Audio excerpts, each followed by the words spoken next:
Hi, everybody. Thank you for joining today. I'm Bill Kish. I'm a member of the TIAA-Divest Coordinating Committee, and I will be very brief in showing a few slides and then getting to the important part. So the name of this webinar is Divest, Don't Despair, the Responsible Retirement Playbook. And our hope tonight is that we can, from the depressing feeling that there's absolutely nothing that you can do to get your savings out of fad, dirty, irresponsible investments. There are things that can be done, and we will have people here to tell you how to do it. I'm going to tell you a little bit about our campaign, TIAA-Divest and Dump-TIAA. We have a very short video featuring a couple of TIAA participants who have gone through the journey of moving money. We'll then get into the main part, panel discussion led by our own Caroline Levine, Q&A, which is very important. So please, if you have questions, put them in the Q&A. And then we have a few next steps that we can take to move things forward.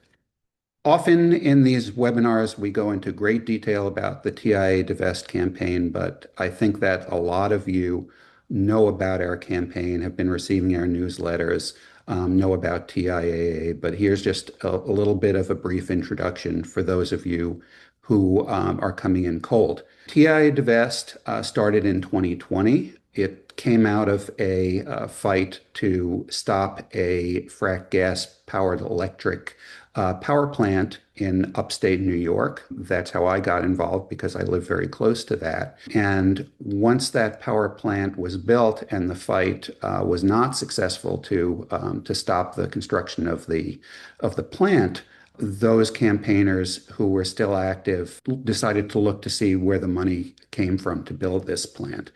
And it turns out that 33% of it came from TIAA.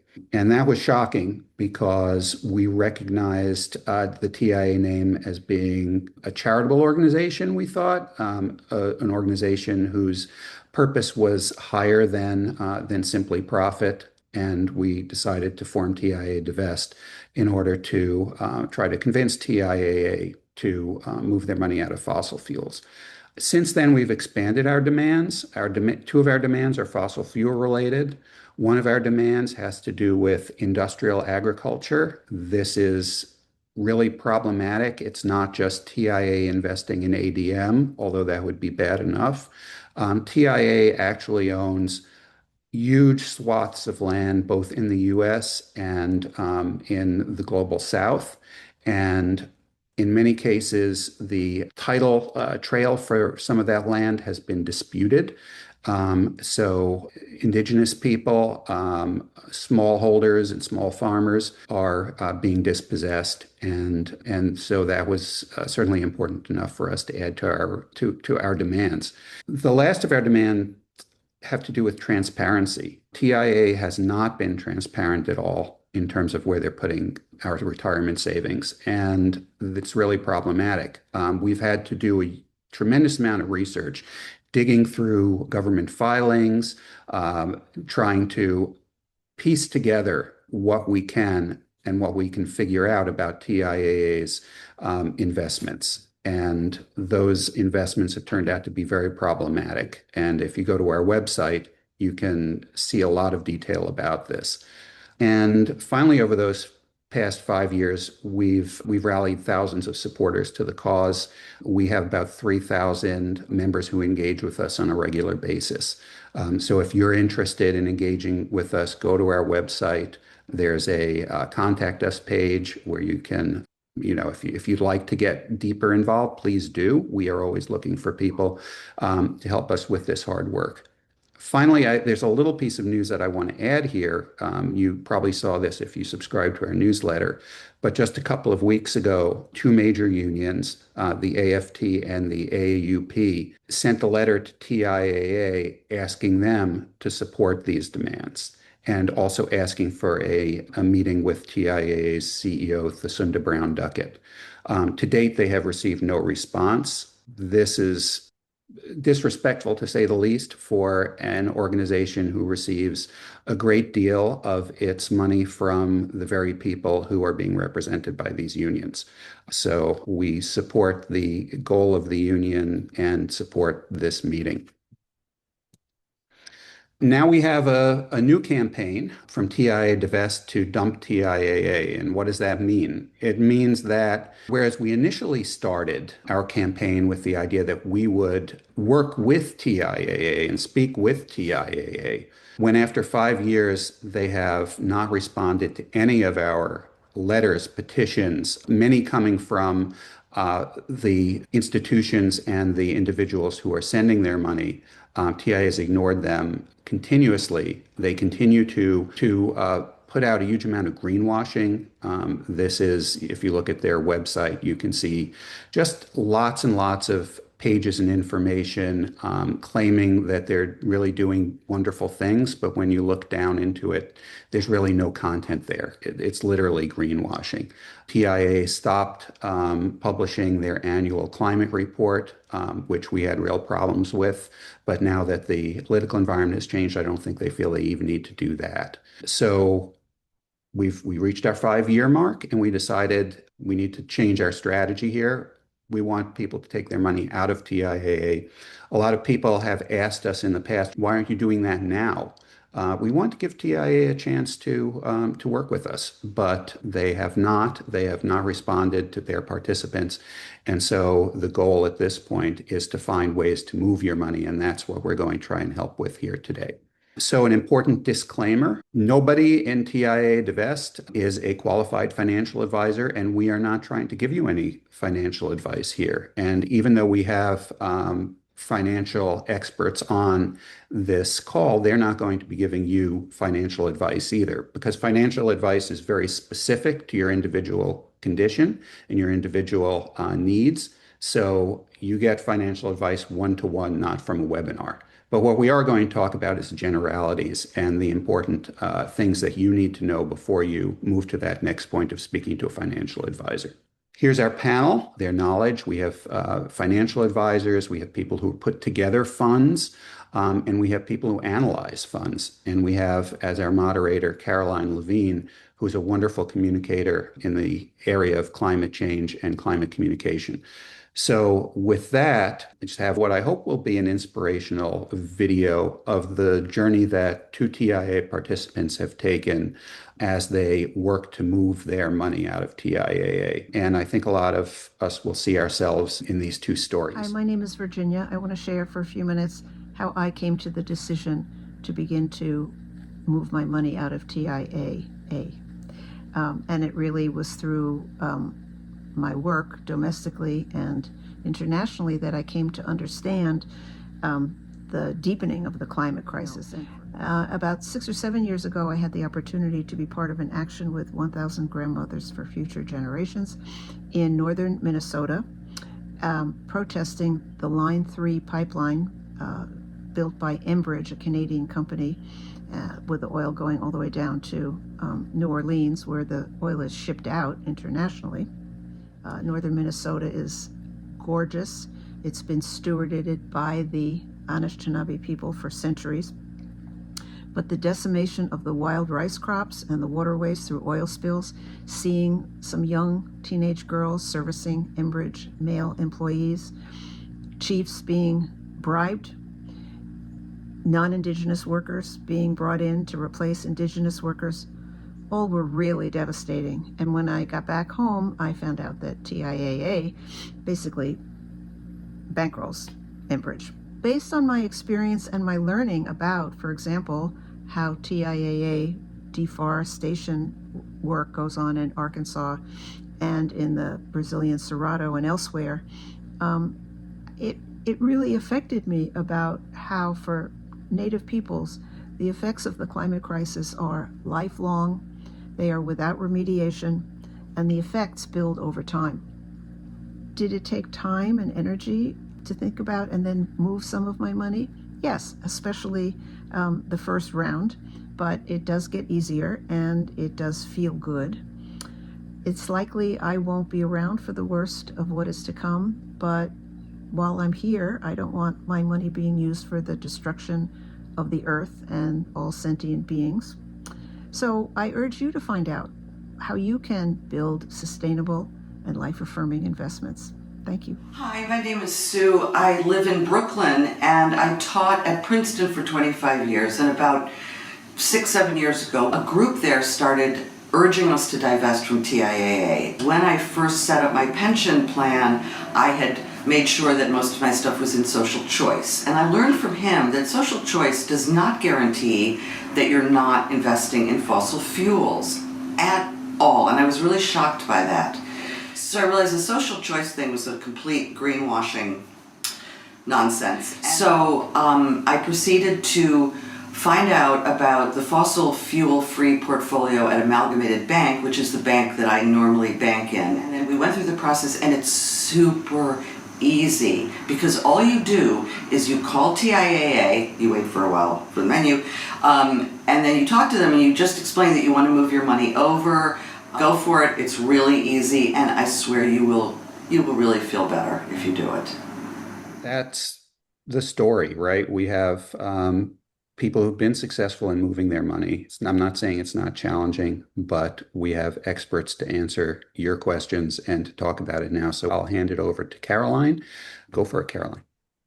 Hi, everybody. Welcome. I'm really excited to hear what this panel has to say about moving our money in ways that are better for the planet.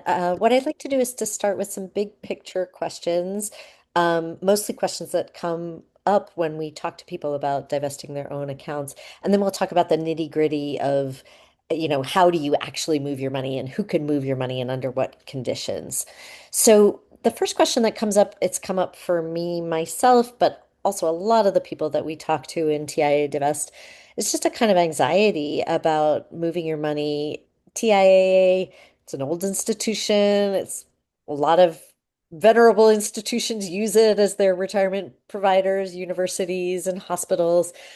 Um, People ask, and there's a kind of worry that uh, more socially responsible investments will be worse for your retirement. So people worry, if I move my money, will I be starving in my retirement or will I not be able to live on what I've saved? And I thought we'd start with Jermaine because your whole career kind of tracks this arc. So tell us just a little bit about who you are and then how you came to understand what socially responsible investing could be. Thank you, Caroline. Hi, my name is Jermaine Matthews. I'm a financial advisor with Amalgamated Bank slash Amalgamated Investment Services, which is a division of that. As I was sharing with the panel earlier, my history is that of, unfortunately, JP Morgan Chase. And in the past, it was really viewed, even by myself, that social responsible investing did not keep in pace with traditional investing. And I couldn't have been more wrong. It is conservative in nature. So when you do see pitfalls in the market, it doesn't go down as hard as FANG stocks. So one thing that you could be rest assured is that when there are downturns in the market, whether it's us or any other entity that invests in social responsible that is vetted, you're looking at a little bit more protection on the downside, but it does not affect your retirement in any way. And it probably warms your heart that you're investing with your values. So you've seen that the socially responsible investing has been good for returns too. 100%. Again, we do both, and I can actually track to see that over the long term, they're hand in hand, they're neck and neck. And Alex, you have a story about this also, kind of a personal story. Tell us your story. Yeah, I do. I actually don't come from a financial background. I was running another company, my first company I started. It's called IR Labs, and we're a climate tech company. So, we're cutting the energy use of AI in half by using light to move data between chips at IR Labs. And we started offering a retirement plan to our employees back in 2017. And I asked for a climate friendly investment option in the lineup, thinking it should be a simple request. And it ended up taking over 3 years and a lot of persistence to get a single option that didn't invest in fossil fuels in our plan, which meant for over 3 years, at a climate tech company, we required all of our employees to invest in fossil fuel companies, which drove me crazy. And so I started trying to learn why it was so hard to change this. Even through changing service providers, we couldn't get it done. And it was actually through this journey I ended up meeting Andy Behar. So I'm so excited you'll get to hear from him today.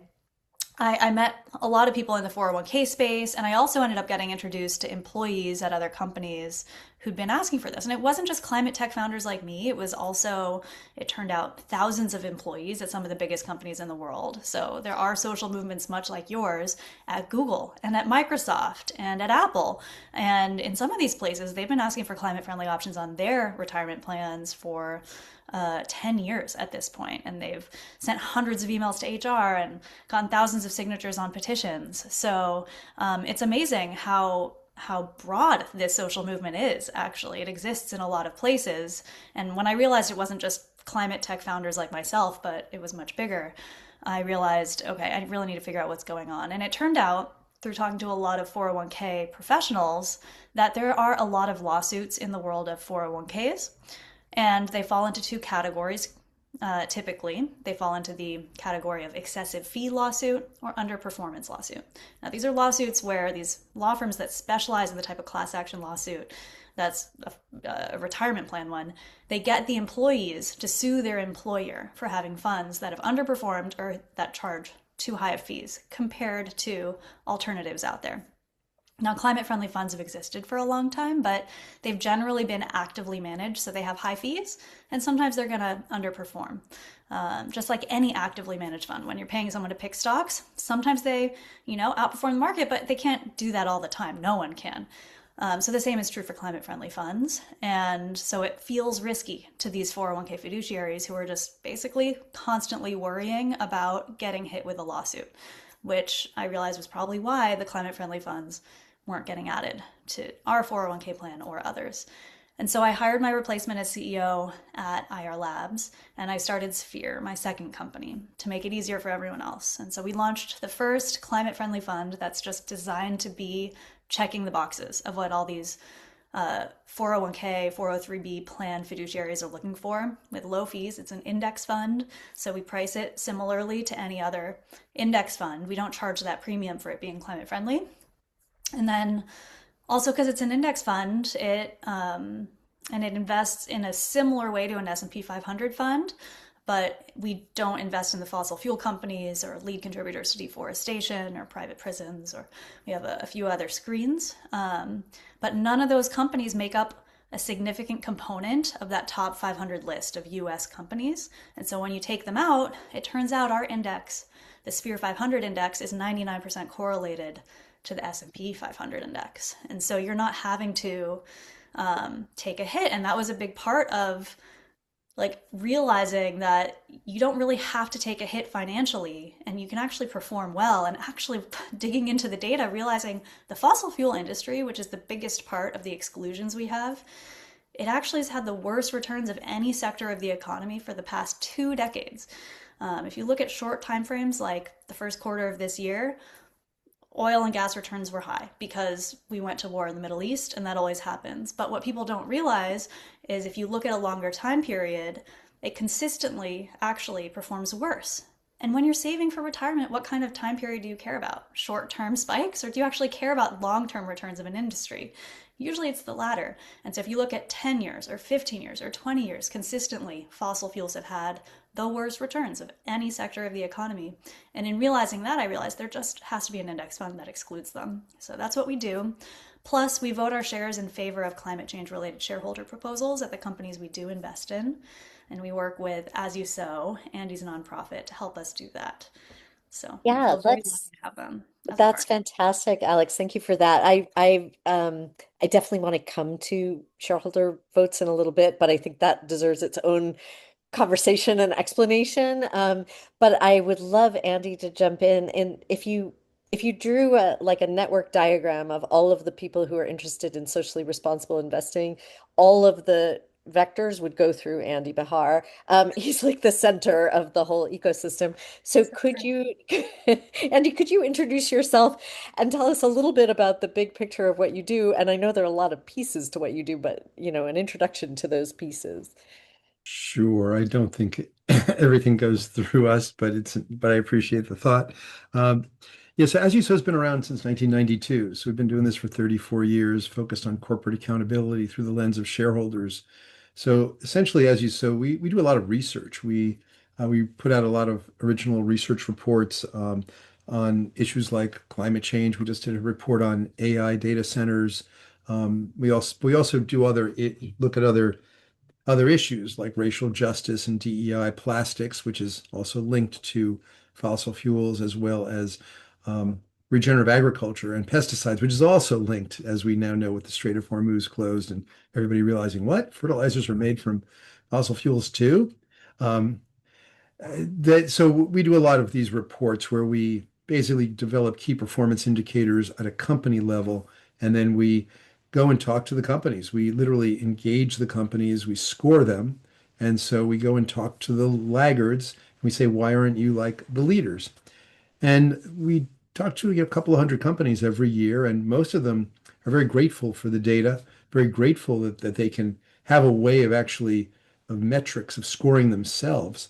And most of them, this leads to change. Ultimately, as you saw, is about getting corporations to shift policies and practices toward reduction of risk and greater sustainability and justice. So yeah, so we are also best known probably for the companies who don't respond well. We escalate by filing shareholder resolutions, and those show up on the proxy statements and at the annual meetings of these companies.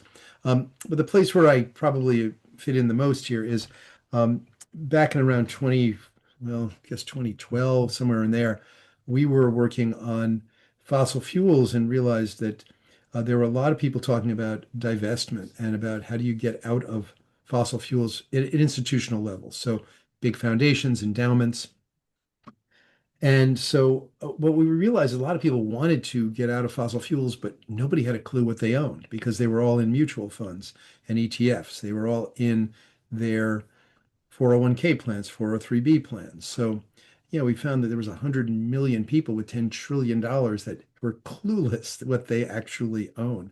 So we created a tool called, well, the initial first one was fossil free funds, which just all it did was look at 6,000 mutual funds and just told you what was inside them. There was no way to find this out. We were shocked, and so we just had to do it. And so we published fossil free funds. So people are starting to go and type in a ticker and going like, "What? I didn't know I owned all this." And then we got a little grant to do deforestation, and then that led to weapons, that led to gender, that led to social justice, that led to private prisons. So now we have a very robust tool. I'll do a little demo a little later, but you can go in and type in a ticker. Um, so you could look at, for instance, TIAA, all their target date funds. Um, and you could see how they're scored on all these different issues. And then you could go look at Sphere 500 and you can see how they're scored. And I can tell you it is night and day.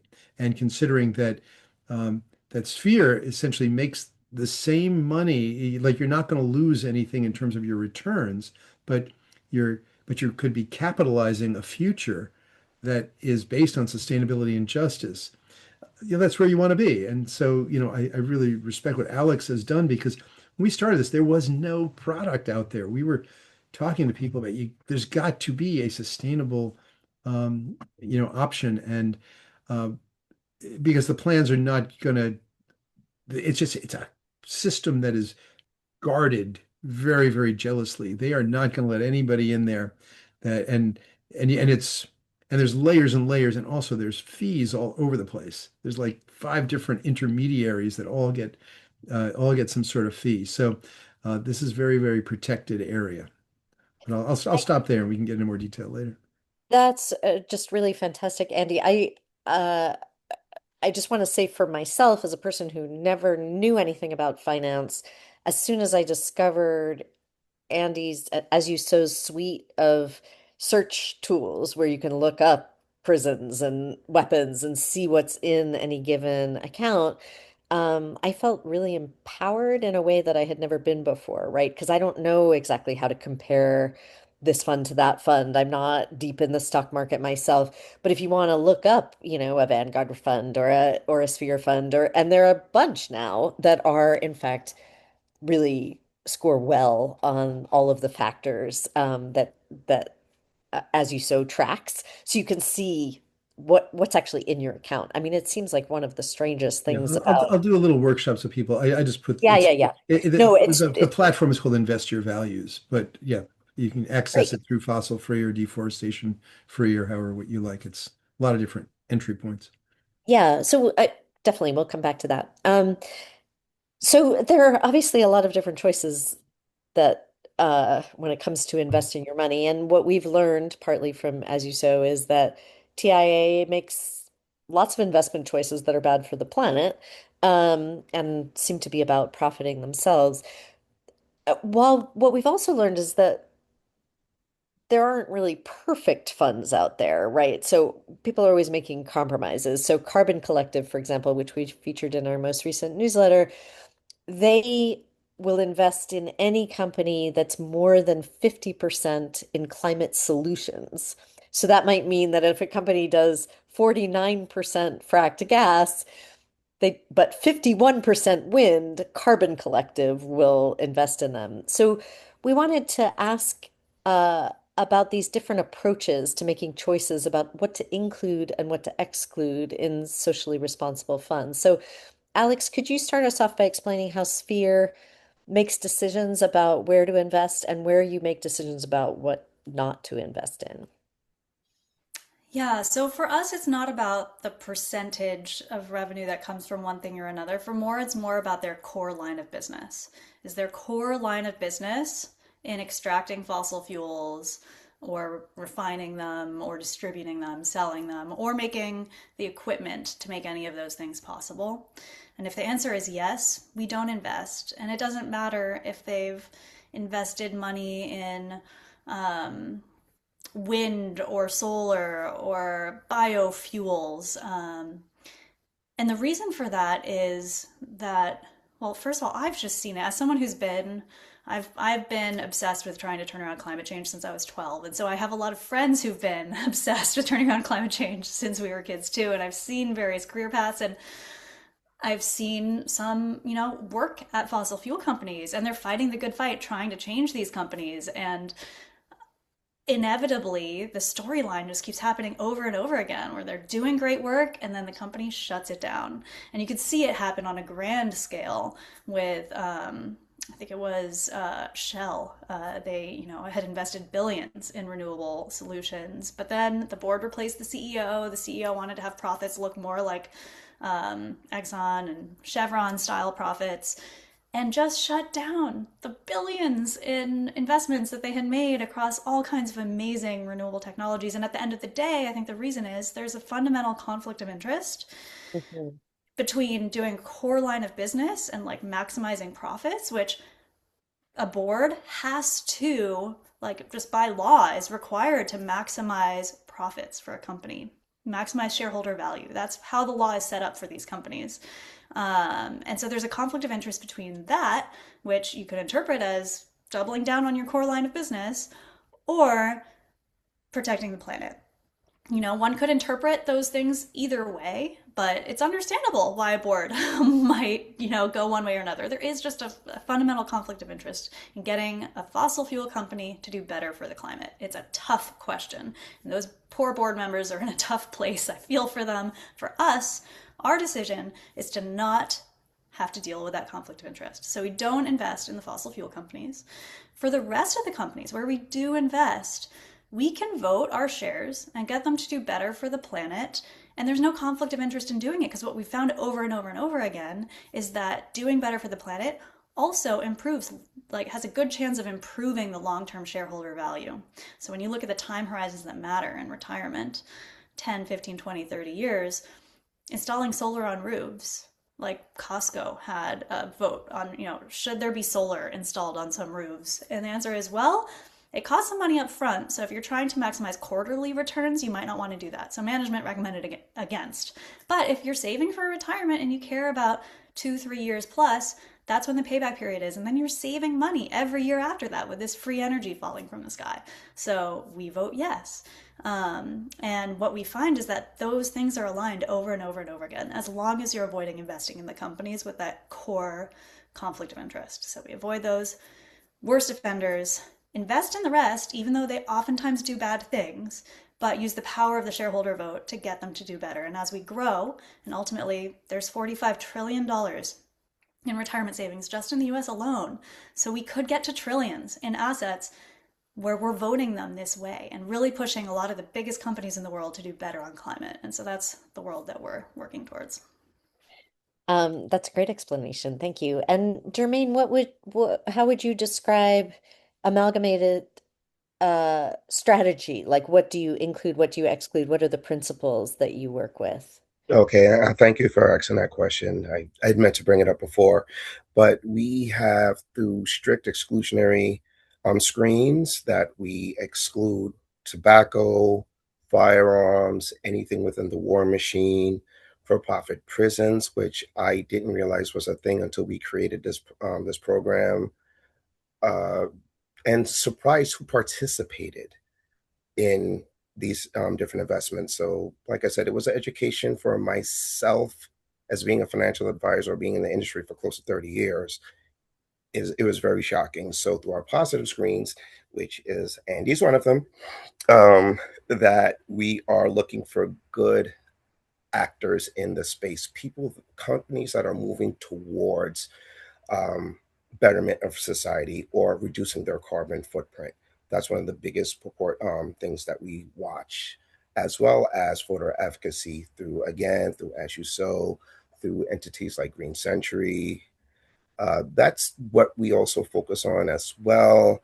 We have investments in underserved neighborhoods. So basically, communities that have been forgotten. So low to middle income housing, clean water initiatives, green space initiatives. We do provide the funding through our various partners in the fixed asset space along those lines as well. And do you ever drop a company? Like I'm just thinking about Alex's example of Shell. They are doing renewable stuff for a while, and then suddenly they're not anymore. Are you tracking how good each company is doing at each thing? I have a story on that, which, and for those who know Gary Schneider, who is our analyst, we actually do go through the grueling task of going through the prospectus, and an entity that I'm not going to name because they're not here to defend themselves, and Lord knows I don't want to get sued. Uh, that we noticed that they changed their allocation just for actually 6 months, where they took a, now this is going to sound crazy, but we take this seriously, a 0.1 percentage in a China offshore drilling company. We spotted it. We set up a conference just like this. The educators, oh, it's only temporary, it's only 6 months. We're going to move it out soon. We said, okay, thank you.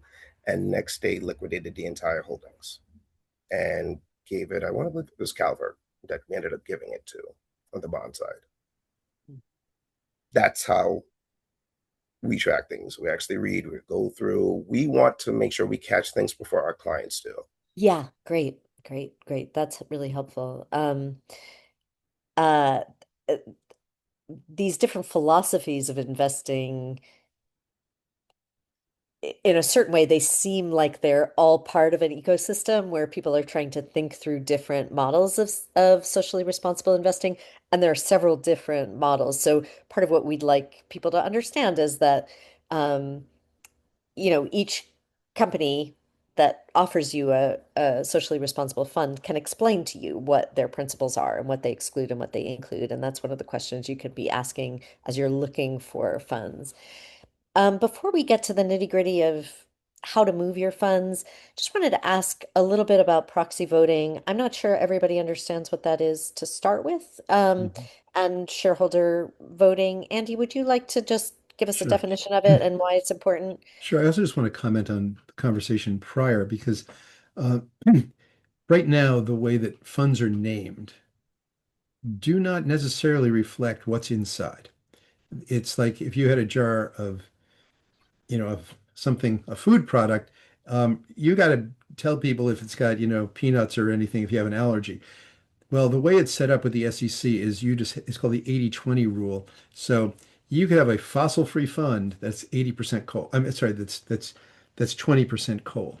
It was set up so that you would have, for instance, a large cap fund. You'd call it large cap because it was 80% large cap companies.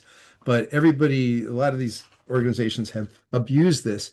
And there was a change. There was a new rule the SEC put forward, a fund naming rule that the name has to reflect what's inside and what the philosophy of the prospectus is.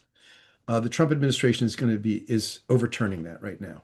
That is in process so that we can go back to a time where we don't have a clue. It was moving in a better direction. It was just being implemented. In Europe, they have all kinds of definitions for sustainability. If you call a fund sustainable, if you call a fund, anything, there's a standardized set of language but not in the United States. So just be aware, buyer beware, be very careful Mhm. of what you have to really look. So proxy voting. So every company has an annual meeting every year. And in fact, today was Exxon's annual meeting and Chevron's. They always do them at exactly the same time. Huh. And they have a ballot. And what's on the ballot is generally who's going to be on the board of directors, to approve the auditor, to approve CEO pay, and then a bunch of resolutions that shareholders might have brought. These could be resolutions that say, some common ones are, we don't think that the CEO should also be the board chair. We want an independent board. We don't think people should have oversight of themselves. That's a fairly typical one that gets very high votes. There's ones around climate change. We'd like the company to put forth a plan for how they're going to be get to net zero by 2030. So those sort of things. Uh, Basically, when shareholders meet with companies and you can't reach an agreement, then you escalate by filing a resolution. It's a 500-word document filed 6 months in advance of the annual meeting, and then all the shareholders get to vote on it. So you get these proxy ballots are generated by the company and they're sent through the custodian to every shareholder. And you get to vote. Now, in the case of a mutual fund, the actual shares are held by the asset manager. So in Sphere's case, Alex's company owns the shares. You own a slice of that basket of stocks. So Alex and her team get to decide how to vote. Well, there's 500 companies or 490, I think, in your portfolio. Every single one of those companies is going to have 25 or 30 decisions to make. So how do you do that? Um, there are proxy voting services. The two biggest, one's called ISS for Institutional Shareholder Services, and the other one is Glass Lewis. They control like 70% of the market. And they do a pretty poor job, I got to tell you. ISS, right now, they won't even consider the diversity of the board when they're making a recommendation on who should be on the board. We know that has a direct impact on the financial performance of the company. They also, and I don't want to get too much in the weeds, but they won't even read what proponents, the people who put the resolutions forward, have written about the resolutions. There's a new SEC rule that has made basically most of us not being able to file what are called exempt solicitations, and they excluded us from this thing called I'm going too deep. I'm sorry, but I have to finish the EDGAR database, which is an acronym for an electronic database. They said it used to be every resolution. So as you so might file 50 resolutions or resolutions at 50 companies. Every one of those, we would file an explanatory, 10, 20 pages with references of why this is important, where the risks are for the company, why you should vote for this, because management has space on the ballot to explain why you should vote against it. So you get both sides. Anyway, this year they changed the rule just unilaterally that you had to have $5 million worth of shares. So we were literally excluded. We responded by creating a whole system called Proxy Open Exchange. So for their EDGAR, we created PO, literary pun aside. Um, and just today we put out a press release. We have 113 exempt solicitations on our service on Poe. Edgar only has 34. But my point is, ISS will only read the exempt solicitations on Edgar. So they're literally making decisions blind. They're not actually even reading the information that is there, that we have now offered for everyone to read and everyone to have it free, just a free open platform. So careful on the those. So as you so created a voting policy called As You Vote 15 years ago. We just would publish it. Here's how we think you should vote on these types of resolutions. Um, in 2021, we decided to, people kept saying, how do I vote this? And so we actually made it implementable. So people can subscribe to, and Sphere 500 is one of the groups. They subscribe to As You Vote, and every single ballot, we vote every single item based on a rules-based engine. And it works out great. We're working with a group called Iconic now that they actually do the mechanics behind the scenes. And we also offer this as a free service for individuals. So 30% of every vote, of every ballot, are literally ballots that are just thrown in the garbage. Like retail investors, if you get a ballot that comes into your email inbox, you open it and go, I don't know what to do with this. I don't know who these people are on the board. Um, you can go to, we call it mymoneymyvote.org. It's yet another one, as you so's inventions. We keep inventing stuff. And with a click, you can actually get all you can subscribe to the As You Vote policy and you can vote. And we've now voted over 20,000 ballots on behalf of people who have just signed up for free. So if you're not voting because it's impossible, and it is impossible, we have a solution for you that you can use under My Money, My Vote. But that's for if you own shares individually. I'm Right. sorry, I'm really rambling, but So part of the takeaway is that is for TIAA participants that TIAA votes for you. for Vanguard us. votes for you. BlackRock votes for you. Right. And they've started something new called pass-through voting, which means that they are, for certain of their funds, they are allowing you to choose a policy. Vanguard has what they call their voter's choice. They offer you 5 policies. 4 of them are all the same. They have different names, but they're all voting with management 100% of the time. Yeah. And Yeah. but they call it choice. Again, it's marketing. And And if you're yeah, investing through a retirement plan that's controlled by your employer, I've yet to see any of those pass-through voting things get yeah, offered no, in they're retirement not. They're plans. just, it's very nascent. It's just starting. But basically, you are handing off all the power of your money to TIAA or Vanguard or BlackRock to vote your values, and which they don't. They vote, Vanguard votes 100% of the time with management. BlackRock is 98%. They do not vote well. And if your money is with Amalgamated or with Sphere or with Carbon Collective, your votes, you don't have control over your votes, Well, but your I know votes are Carbon aligned with Collective. your value. I know we vote. Carbon Collective is subscribed. So is Sphere. Amalgamated. I think I'm not sure, but how you guys vote Oh, yes.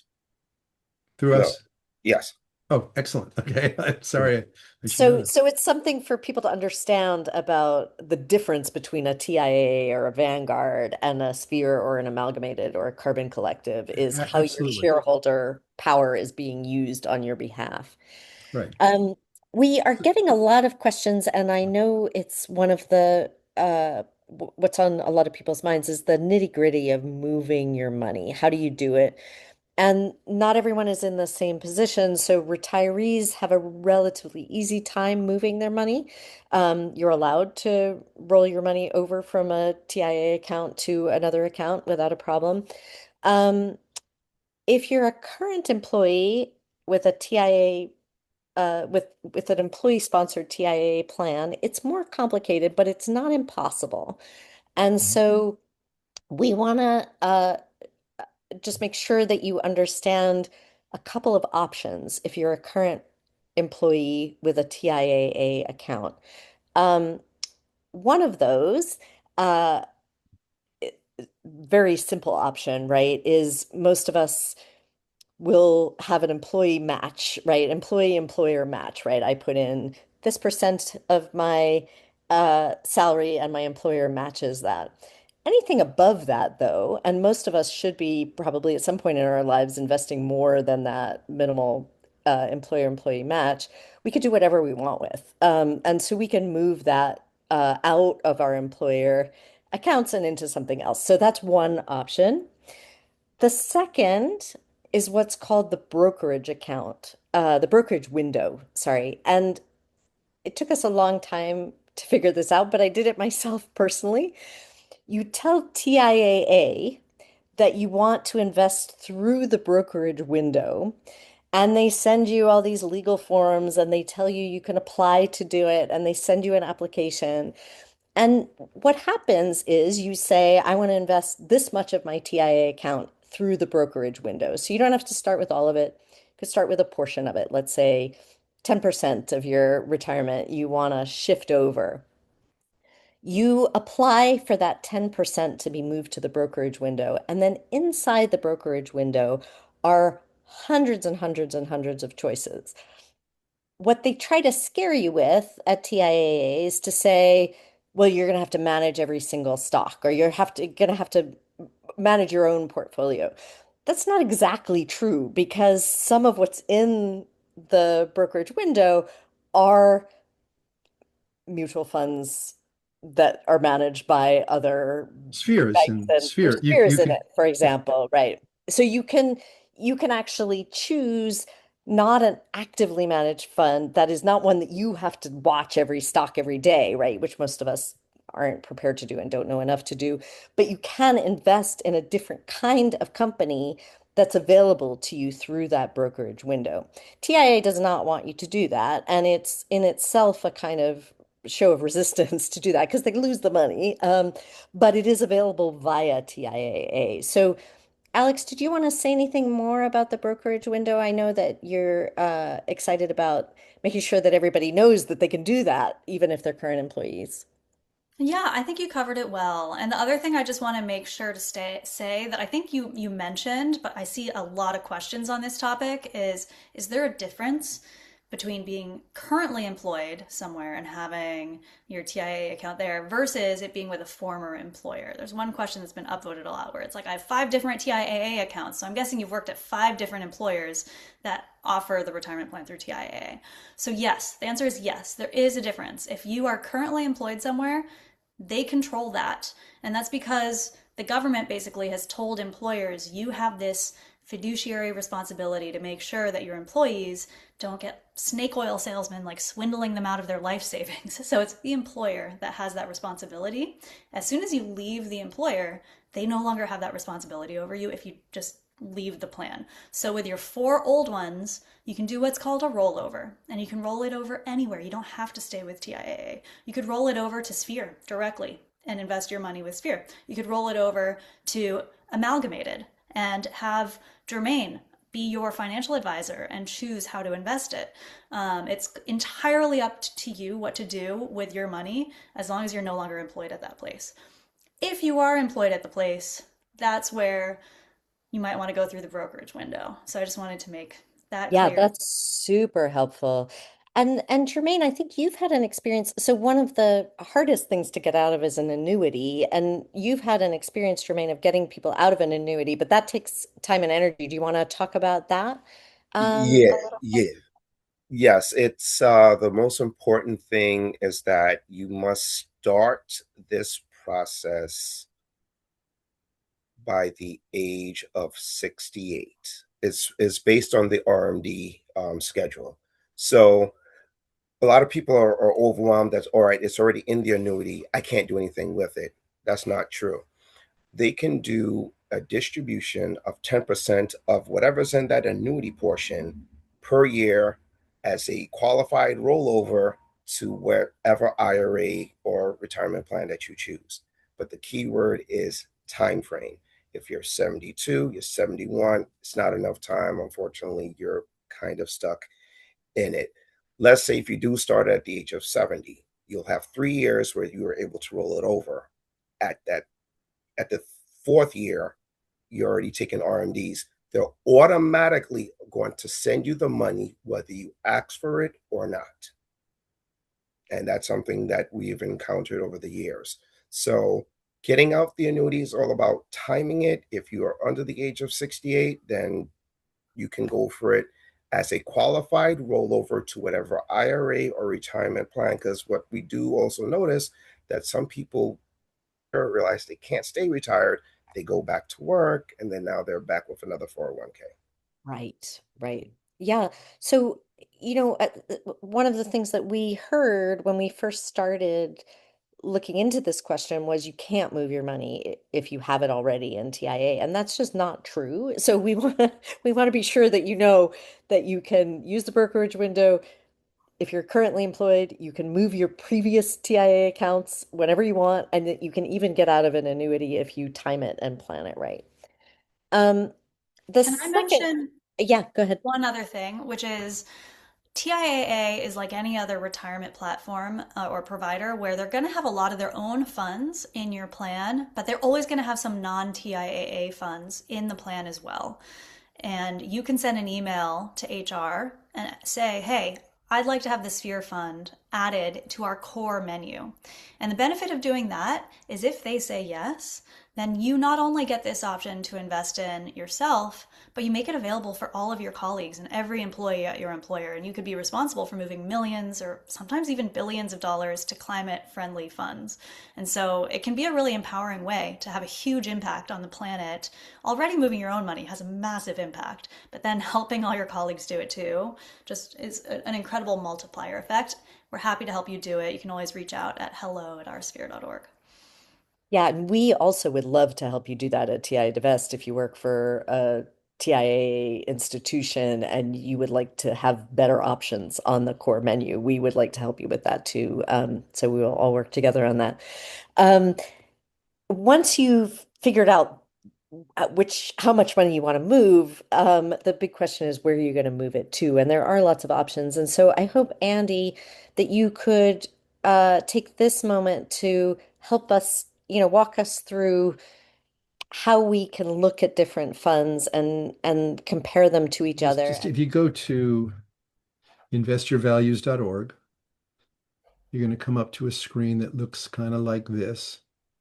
And if you type in TIAA, you're going to see a whole list of a whole ton of funds. So you could just pick one.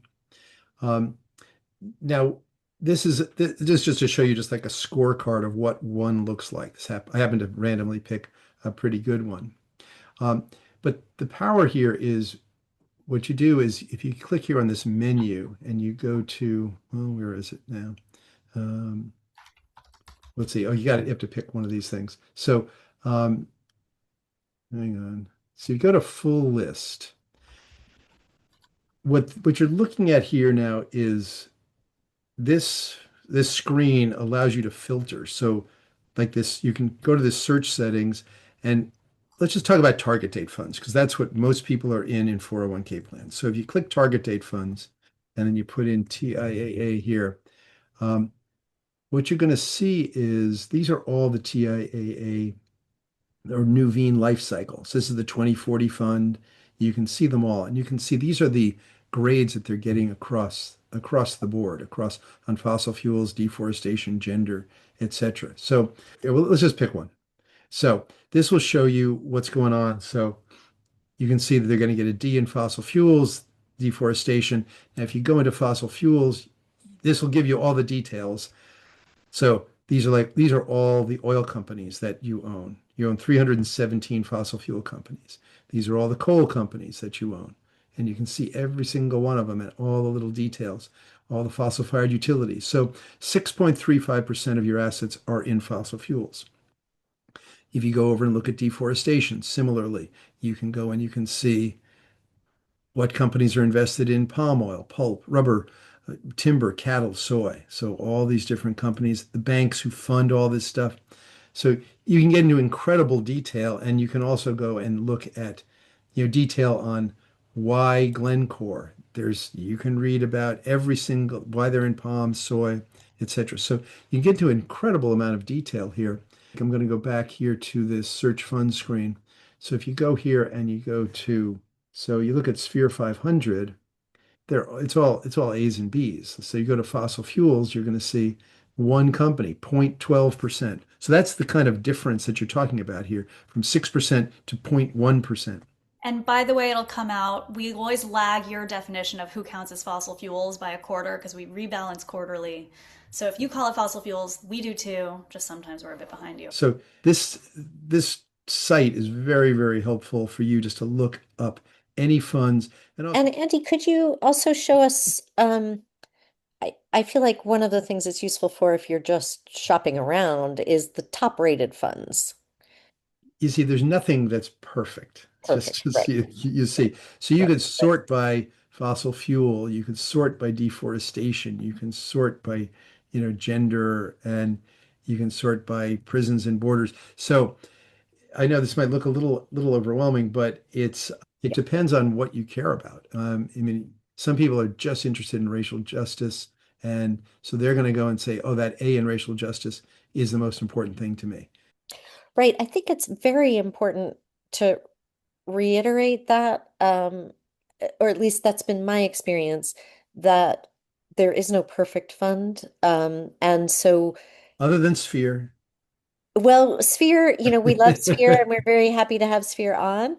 But in fact, one of our own differences at TIAA-Divest from Sphere is that Sphere invests in banks and financial companies that are invested in fossil fuels because, as you explain, Alex, that's because you can use your shareholder power to move those banks away from it. But because we're spending all of our time in fossil finance, trying to fight fossil finance, we actually want A's in both fossil fuels and fossil finance. So in our little group. So they're just none is perfect, and all of them have these choices that you'll have to make. But having said that, you can have much better than what you're being offered right now in your TIAA account. I think what we should do is go to the Q&A. Some of these questions are ones that we've just been answering, but sometimes people want a clear explanation of a particular piece of it. Here's a question that one of the members of our audience has. The people who we profiled in that video that we showed earlier are retired, but for those who are still working with employers paying into TIAA, can we start moving our money? Jermaine, do you want to take that? Yes, I want to touch that. Thank you. Uh, if you are 59 and a half and older, and again, depending on who your HR department, because everybody have different contracts with TIA. Most, not all, most allow you to do in-service distributions to a qualified IRA. If you're over 59 and a half, if you are under, then you're going to allocate as much as you can towards Spare and other entities like that. Great. Um, any other, I know Alex has to go. Thank you so much, Alex, for being with us. Yeah, thank you so much. And I just want to say thank you so much for having me. I did not know the full backstory of TIAA Divest, and it was really moving hearing that and also hearing those two people in the video talk about their experiences was also really moving. So thank you so much for putting this together. I really appreciate everything you all are doing. Oh, so we have another one. How complicated is it to get both IRA and annuity out of TIAA? Are those two separate processes, or is that You're calling the same number, you're speaking to the same individual, and that's something also that I just wanted as a disclaimer. Sue is actually one of my clients, so we've I've learned a lot of dealing with TIA through the years. So you're going to speak to the same representative, and hopefully their knowledge level is that they know that they can do it. Because we had a situation where we called in 3 times, and it was the third person that actually had answers. So even when you're calling the 800 number, it's the best of luck to you with the actual education of that representative. So that's one thing to be clear. So if they tell you that you can't, you let them know that you can. And if they can speak to a supervisor or somebody who is familiar with the process, that's one of the right? biggest things that we discovered through that. So To roll it over, again, is fairly simple. You call it the 800 number, speak to now their job on that time. They're going to try to talk you out of it. Every time I've been on a joint call with somebody, they have tried to do so. Right. You just make it clear you want to move it to your IRA at your bank, your whatever institution that you're investing in. And they 9 out of 10 times will take everything over the phone, what the account number is, what the wherever they're going to send the check to. Hmm. It's fairly simple once you guide them to what you want. Because what I've seen is clients call in and I'm just in listen mode and I hear them pushing back on, hey, you know what? We'll have somebody reach out to you. And then I'll click on and say, well, I'm their financial advisor. And this, we're moving it to combine their assets, whatever I need to say to get them to be more friendly to then release the assets. So this is really important to underscore too, that often in our direct interactions with TIAA, we'll actually get untrue answers. And it's not necessarily because the person is It's being deliberately, fictitious. Yes, it's just yeah, lack of no, they just knowledge. don't understand. That's been true for, when your TIA advisor might tell you that, as they told my mom that she didn't have any money in fossil fuels, but she does. But the advisor didn't know that. So if I want to move my money out of Okay. TIAA, how do I think about the tax implications? Okay, I'll start off with this disclaimer. I am not a tax professional. Please Right. refer to your tax professional before you move forward. All I can do is guide you to the best of my abilities.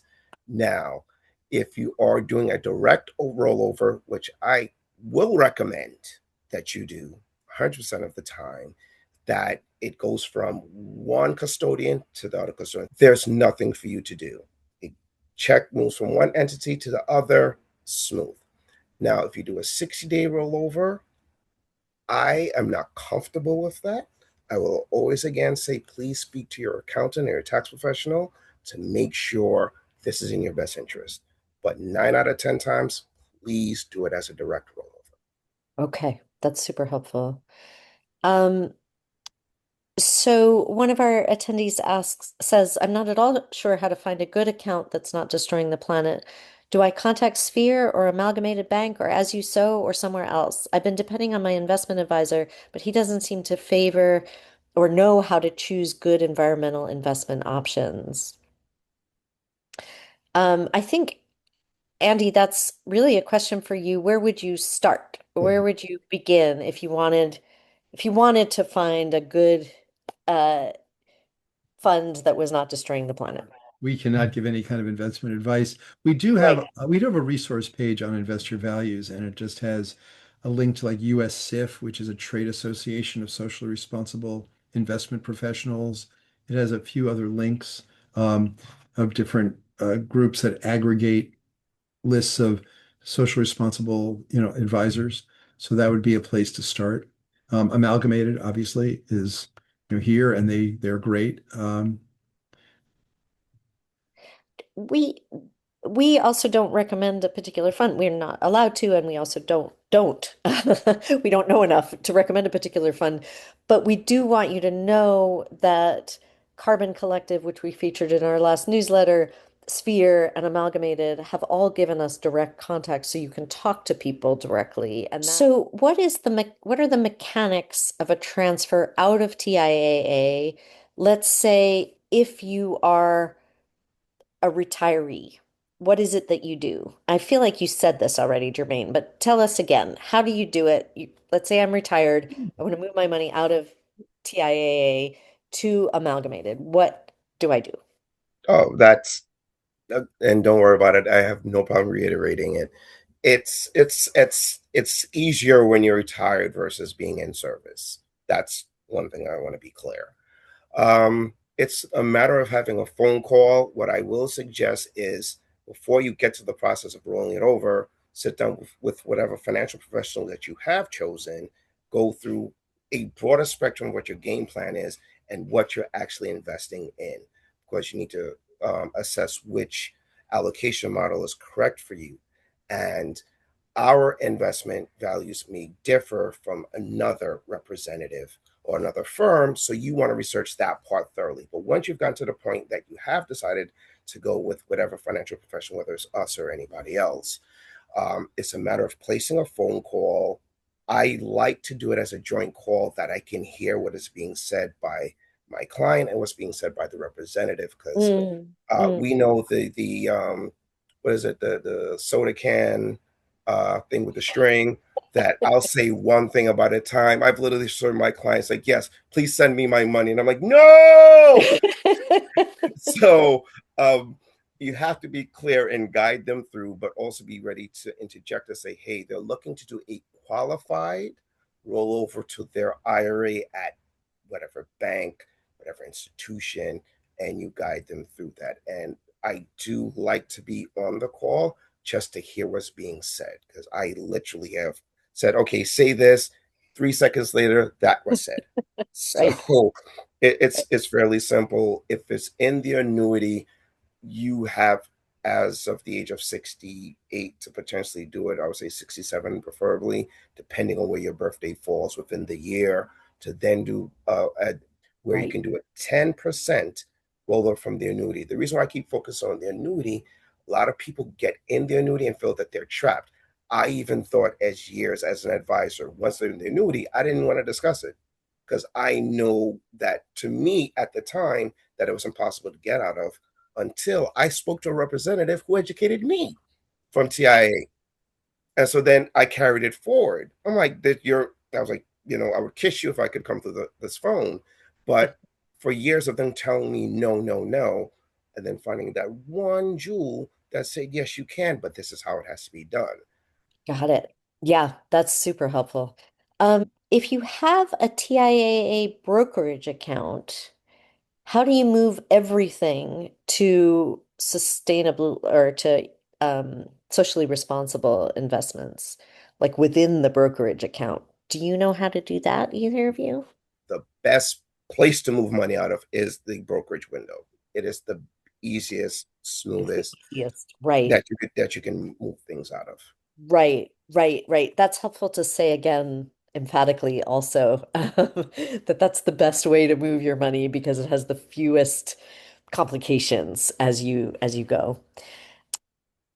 Could you tell us who we should contact at our employer if we want to request them to divest, or if we want to request them to either shift away from TIAA, or we want them to have one of TIAA's core options be a genuinely socially responsible fund? Who is it at an employer typically who you would reach out to for that?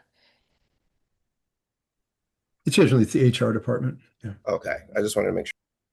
You know, what happened to me at Cornell, so big university, which has a big HR department, is nobody had any idea what I was asking or how it would how it would unfold. Universities have investment committees generally, some of which are not open to the public or known to the public, but those make some of these decisions. So it's worth knowing that within the university community, which is a lot of TIAA's clients, um, it seems to be not HR generally. But I think in other organizations it often is. We do want you to, everybody who's here, we want you to know that this is not the last of our conversations with you, and Abigail can tell you about what's coming up next.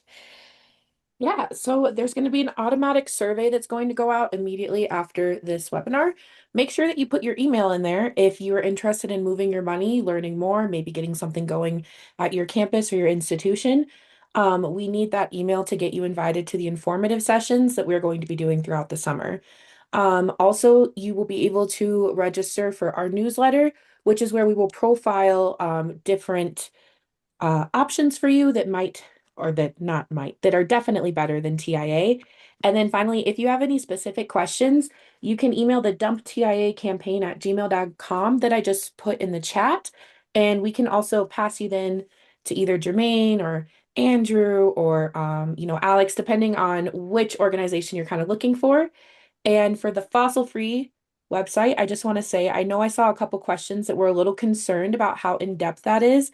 There are very helpful video tutorials on that.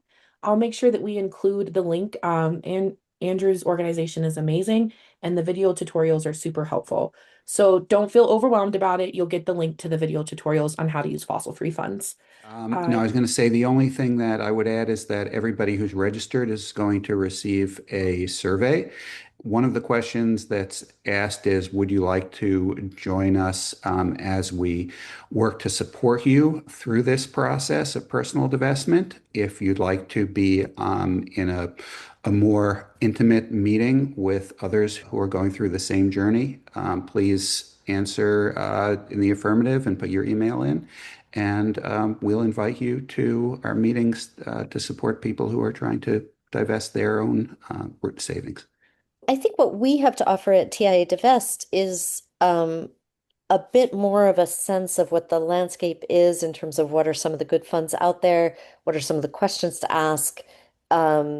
That's what we can help walk you through so that we can talk to you about what matters to you.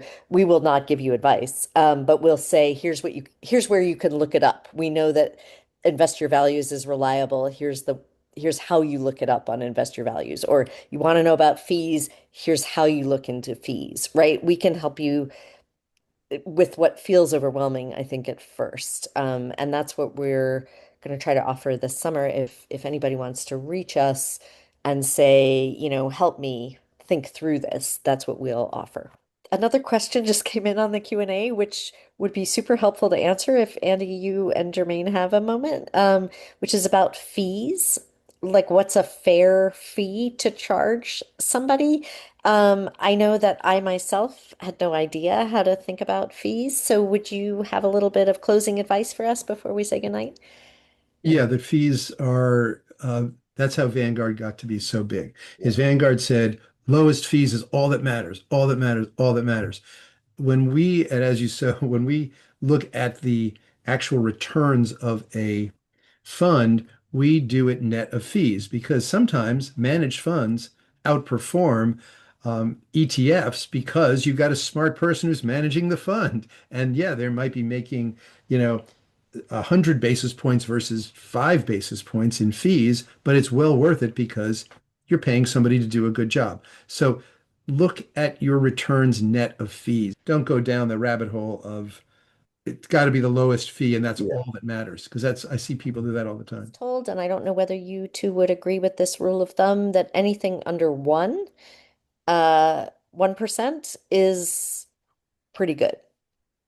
Exactly. It's too broad a I statement see. for Okay. me to agree to that because, as Andy said, you'll have somebody that's like, "Look, we charge 25 basis points, but their performance is crap."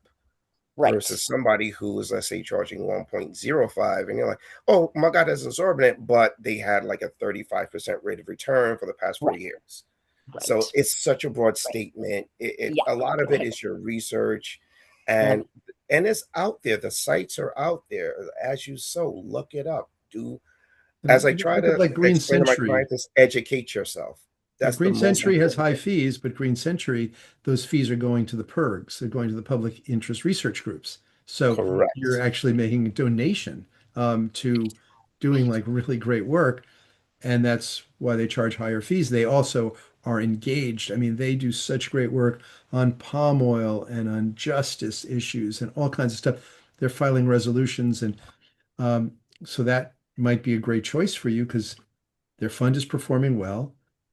The fees are a little higher, but you're also getting all this other benefit for it. It just depends. It's very, very personal. So thanks, everybody. Thank you so much to Jermaine and Andy for being with us. Um, my great thanks to Bill and Abigail for all of your behind the scenes work in making this happen.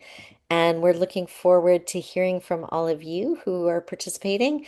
Um, email us your questions, let us know what's on your mind, and we'll work with you to help you figure out the next steps. Great. Thank you so much for the invitation to be here. Thank you, guys. Thank you for that invite. It was a pleasure. Thanks, everyone.